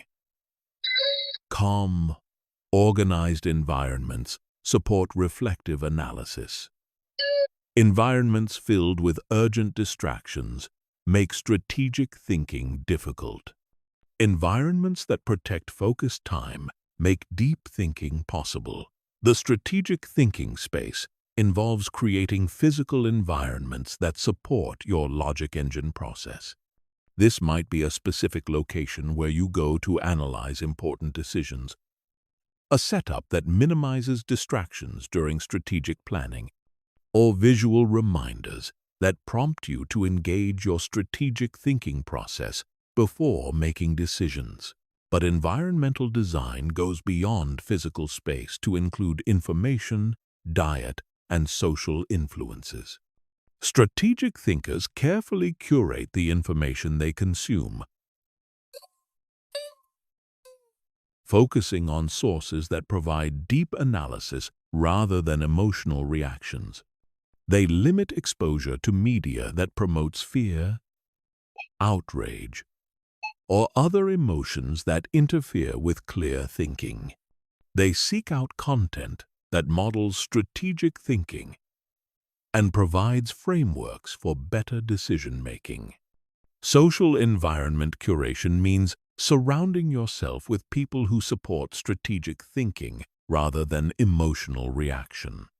This doesn't mean avoiding all emotional people, but it does mean being intentional about whose opinions and reactions influence your own thinking process. Strategic thinkers seek out advisors who can provide objective analysis, mentors who model excellent decision-making, and peers who challenge their thinking constructively. The logic engine culture can be created in any organization or group where you have influence. This involves establishing norms, processes, and expectations that support strategic thinking while discouraging emotional reaction and impulsive decision-making. It means creating space for analysis and debate before making important decisions. It means rewarding thoughtful disagreement and punishing groupthink or emotional manipulation. Meeting systems become a primary vehicle for building logic engine culture. Instead of allowing meetings to become emotional venting sessions or power struggles, you can implement structures that support strategic thinking. This might include mandatory preparation time before important discussions, systematic analysis of options before decision-making, or designated roles for people to play devil's advocate and challenge assumptions. Decision-making protocols ensure that important choices are made using logic engine principles rather than whoever speaks loudest or feels most strongly about the issue. This might involve requiring written analysis before major decisions, establishing criteria for evaluating options, or creating processes that separate idea generation from idea evaluation. The team logic engine involves teaching others the same strategic thinking skills you've developed. This multiplies your impact because instead of being the only person thinking strategically, you're creating a team of strategic thinkers who can support each other and tackle more complex challenges together. Training systems for logic engine skills should focus on practical application rather than theoretical knowledge. People learn strategic thinking by practicing it in real situations with feedback and coaching. This might involve analyzing past decisions to identify what could have been done differently, role-playing challenging scenarios, or working through current decisions using logic engine frameworks. Accountability systems ensure that strategic thinking commitments are actually implemented rather than forgotten when emotions run high. This might involve regular check-ins about how people are applying logic engine skills, peer coaching relationships, or systematic tracking of decision-making quality over time. Communication standards that support strategic thinking involve establishing norms about how people discuss problems, propose solutions, and resolve conflicts. This might include requirements to separate facts from opinions, expectations to consider multiple perspectives before advocating for positions, or guidelines for giving and receiving feedback constructively. The logic engine organization creates competitive advantages that compound over time. Organizations that consistently make better decisions outperform those that make emotional or impulsive choices. Teams that can think strategically under pressure handle crises better and identify opportunities earlier. Cultures that support rational analysis attract and retain higher quality people. Scaling logic engine principles requires understanding that different people will need different approaches to developing strategic thinking skills. Some people are naturally analytical and need help with execution under pressure. Others are naturally action-oriented and need help with pausing and analysis. Some are naturally collaborative and need help making independent strategic decisions. Others are naturally independent and need help considering multiple perspectives. The system maintenance challenge involves keeping logic engine systems functioning when faced with pressure, time constraints, and competing priorities. All systems degrade over time without active maintenance. Strategic thinking systems require ongoing attention to ensure they continue supporting good decision-making, rather than becoming bureaucratic obstacles to action. Measurement systems help you track whether your logic engine systems are actually improving decision-making quality. This might involve analyzing the outcomes of major decisions over time, tracking how often people successfully use strategic thinking frameworks, or assessing whether conflicts are being resolved more constructively. The legacy logic engine is built when you create systems and cultures that continue promoting strategic thinking, even when you're not directly involved. This is how individual mastery becomes organizational transformation. This is how your logic engine skills create lasting change that extends far beyond your personal decision-making. Chapter 14. Advanced Troubleshooting. Refining your logic engine for maximum effectiveness. Even after mastering the basic logic engine system, you'll encounter situations where your strategic thinking process doesn't work as effectively as you'd like. Maybe you're still getting triggered by certain types of situations. Maybe your analysis phase is taking too long for time-sensitive decisions. Maybe you're having trouble executing strategic responses when emotions are running particularly high. Advanced logic engine mastery involves diagnosing and solving these performance issues systematically. The most common advanced challenge is what I call strategic overthinking, where your logic engine process becomes so elaborate that it interferes with timely decision-making. You can get caught in analysis paralysis, endlessly evaluating options without ever choosing one. You can become so focused on finding the perfect strategy that you miss opportunities that require quick action. You can spend so much time analyzing your emotional triggers that you become disconnected from your intuitive wisdom. The efficiency optimization process involves streamlining your logic engine for different types of situations.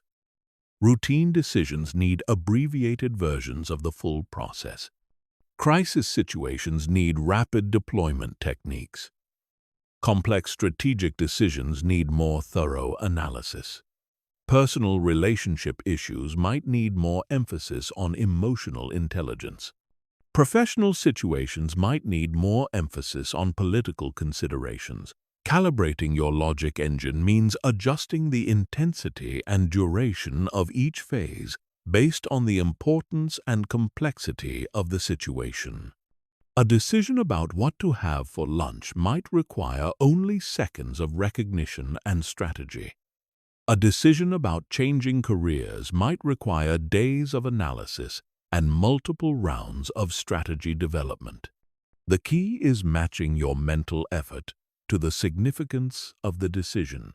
The emotional bypass problem occurs when you become so good at analyzing situations logically that you start ignoring valuable emotional information.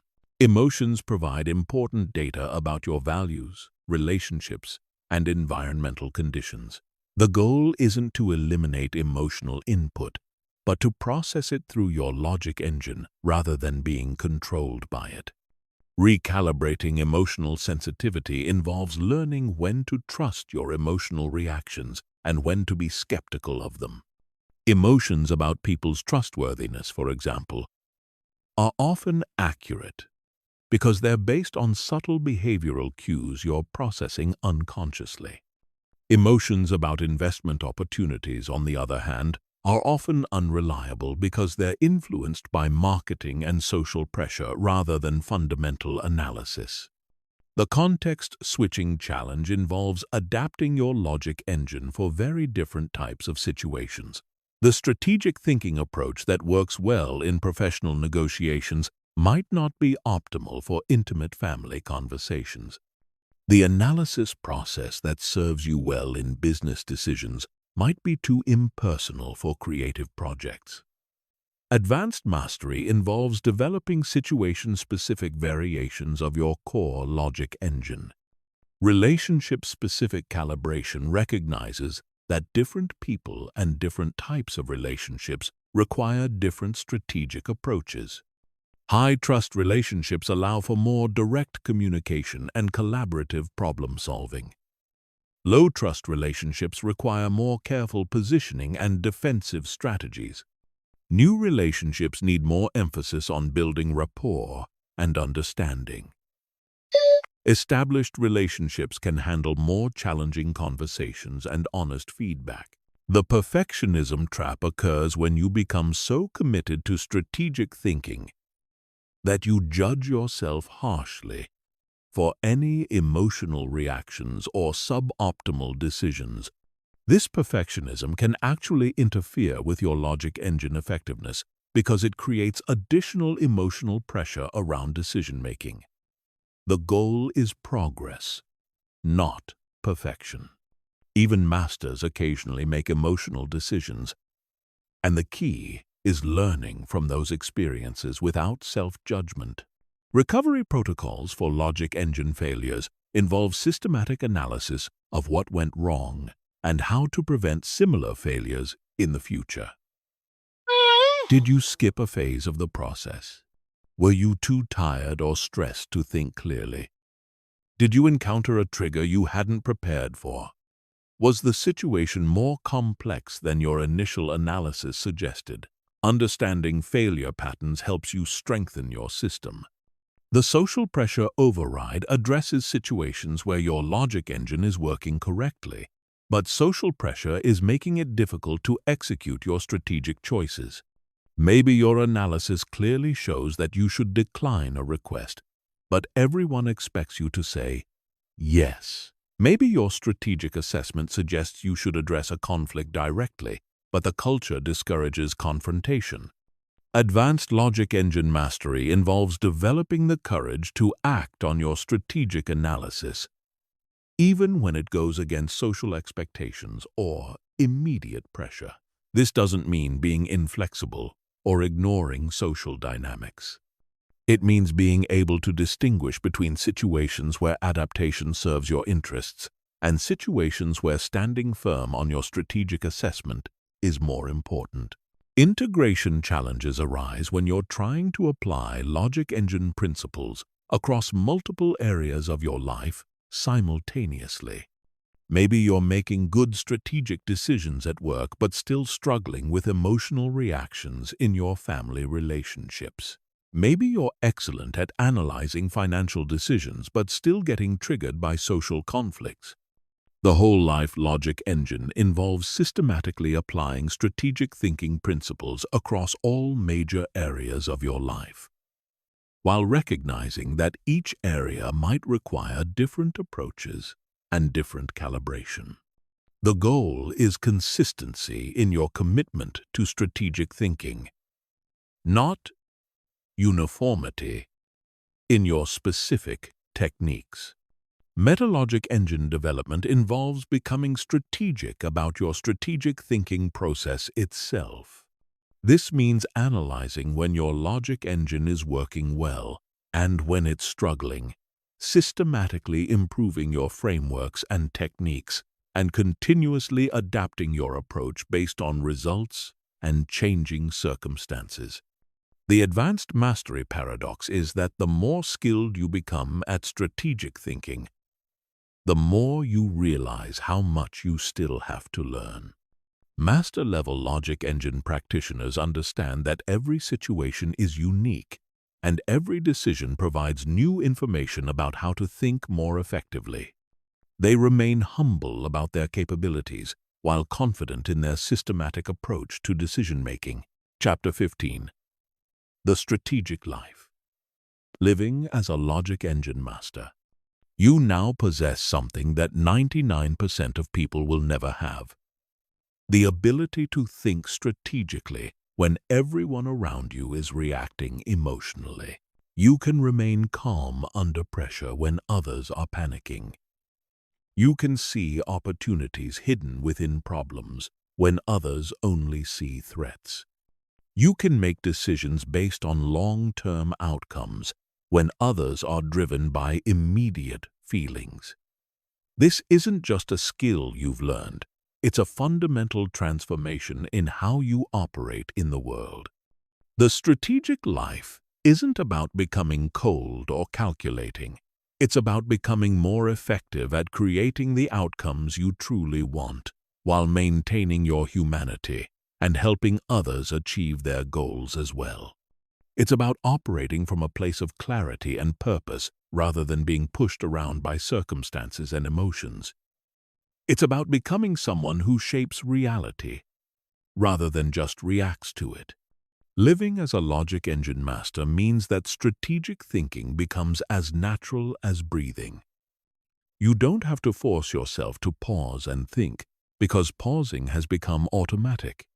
You don't have to struggle to separate facts from interpretations, because analytical thinking is now your default mode.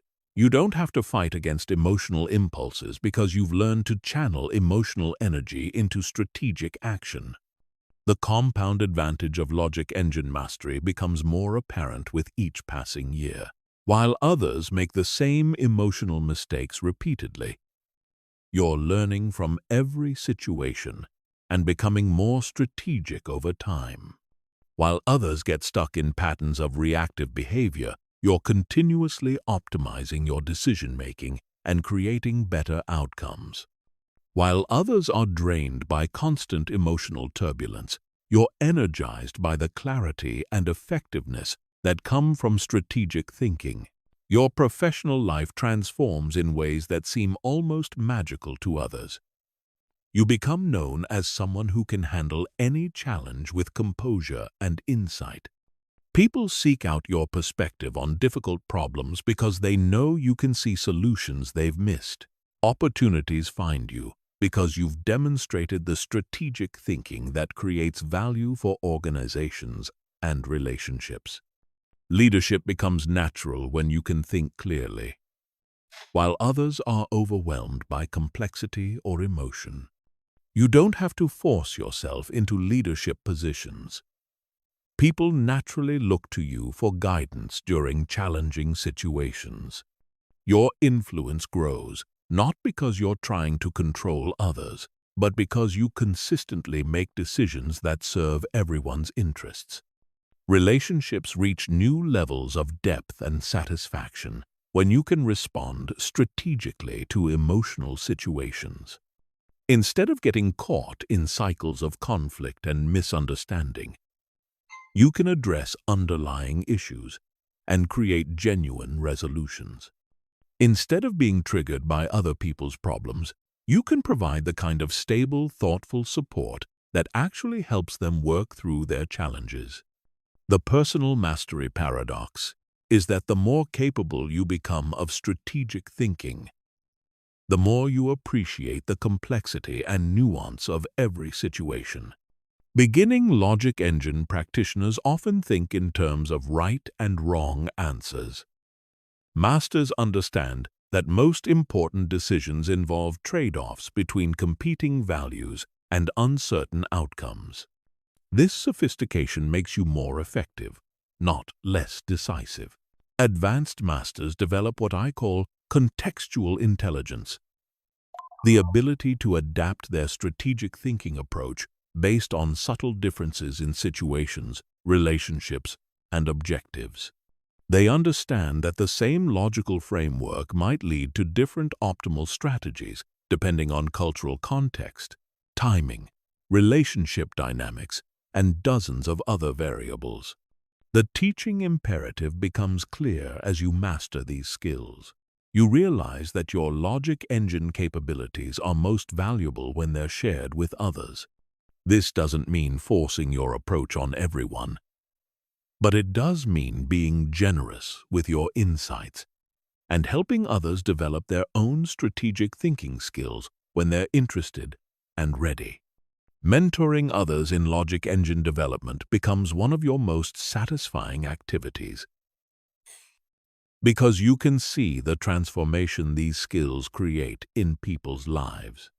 You watch them move from reactive to strategic, from overwhelmed to composed, from stuck to progressing toward their goals. You see them develop confidence in their ability to handle any challenge life presents. The ripple effect of your logic engine mastery extends far beyond your direct influence. The people you teach become more strategic in their own decisions and relationships. The organizations you influence develop cultures that support better decision-making. The problems you solve stay solved instead of recurring because you address root causes rather than symptoms. Legacy thinking becomes important as you realize that your strategic thinking skills can create positive change that lasts beyond your own lifetime. The systems you build, the people you mentor, and the cultures you influence can continue promoting strategic thinking long after you're no longer directly involved. The ultimate mastery is reached when you realize that the logic engine isn't something you do. Strategic thinking isn't a technique you apply. It's your natural way of operating in the world. You don't have to remember to think logically because logical thinking has become your automatic response to any situation. At this level, you join the ranks of people throughout history who have shaped the world through strategic thinking rather than emotional reaction. You become someone who creates solutions instead of just responding to problems. You become someone who builds rather than just survives. You become someone who leads by example, showing others what's possible when human intelligence is applied strategically rather than randomly. The journey from emotional slave to logic engine master is one of the most important transformations you can make in your lifetime. It affects every decision you make, every relationship you build, and every challenge you face. It determines whether you live as a victim of circumstances or as an architect of your own destiny. You now have the tools, frameworks, and understanding necessary to make this transformation complete. The logic engine you've learned isn't just a mental model. It's a practical system for creating the life you actually want. Every time you choose strategic response over emotional reaction, you're building the mental habits that will serve you for the rest of your life. The world needs more people who can think strategically under pressure, who can remain calm in chaos, who can find solutions where others see only problems. You now have the capability to be one of those people. The question isn't whether you can master the logic engine. It's whether you will commit to using it consistently until strategic thinking becomes your natural way of being. Your transformation from emotional reactor to strategic thinker isn't just about improving your own life, though it will certainly do that. It's about becoming someone who can contribute to solving the complex challenges facing humanity. It's about joining the ranks of people who make the world better through clear thinking, wise decisions, and strategic action. The logic engine is now yours. Use it wisely, teach it generously, and watch as strategic thinking transforms not just your life, but the lives of everyone whose path intersects with yours.